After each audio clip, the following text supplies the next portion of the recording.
নমস্কার। সঞ্জয় দেবশাস্ত্রীর তরফ থেকে সকল দর্শক বন্ধুদের স্বাগত। স্বাস্থ্য মতে পোড়া খাবার কোন দিন খেতে নেই? স্বাস্থ্য মতে পোড়া খাবার কোন দিন খেতে নেই সেই নিয়ে ভিডিও।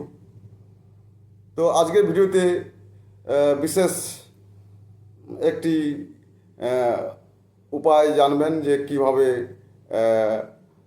পোড়া খাবার কোন দিন খেতে নেই।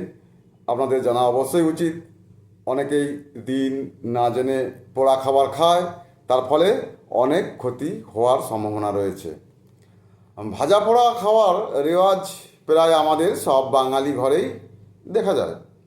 তবে আমাদের অবশ্যই জেনে রাখা প্রয়োজন যে বছরে বা সপ্তাহে বিশেষ কিছু দিন রয়েছে যে দিনগুলিতে পোড়া খাবার খেতে নেই।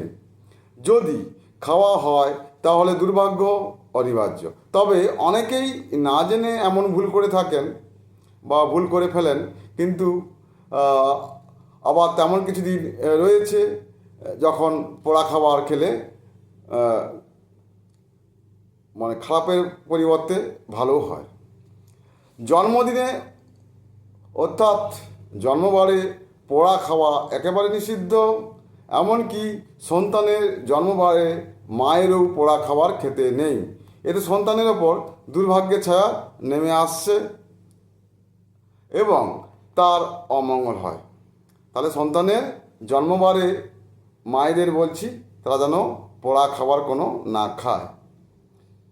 বৃহস্পতিবার অর্থাৎ লক্ষ্মীবারে পোড়া খাবার খেলে মা লক্ষ্মী অত্যন্ত রুষ্ট হয় বলে মনে করা হয়। মঙ্গলবার পোড়া খাবার খেলেও জীবনে অমঙ্গল ঘটে থাকে। শুভ তিথিতে পোড়া খাবার খেতে নেই, যেমন দুর্গাপূজার দিনগুলিতে, দোল পূর্ণিমা, কোজাগরী লক্ষ্মী পূজা ইত্যাদি ইত্যাদি শুভ সময় যেগুলো, সেগুলোতে পোড়া খাবার খেতে নেই। যে কোনো শুভ অনুষ্ঠানে পোড়া খাবার খেতে নেই, যেমন বিয়ে, অন্নপ্রাশন, জন্মদিন প্রভৃতি। কোনো শুভ কাজে যাওয়ার আগে কখনোই পোড়া খাবার খেয়ে যেতে নেই। এর ফলে কাজটি ভেস্তে যেতে পারে। আবার বলছি, কোনো শুভ কাজে গেলে পোড়া খাবার খেতে নেই, তাহলে সেই কাজ কিন্তু ভেস্তে যাবে। মনে করা হয় শনিবার পোড়া খাবার খেলে শনিদেবের কুদৃষ্টি থেকে রক্ষা পাওয়া যায়। শনিবার যদি পোড়া খাবার খাওয়া যায় তাহলে শনিদেবের কুদৃষ্টি থেকে বা কুদৃষ্টির হাত থেকে রক্ষা পাওয়া যায়। সবাই ভালো থাকবেন, সুস্থ থাকবেন। নমস্কার।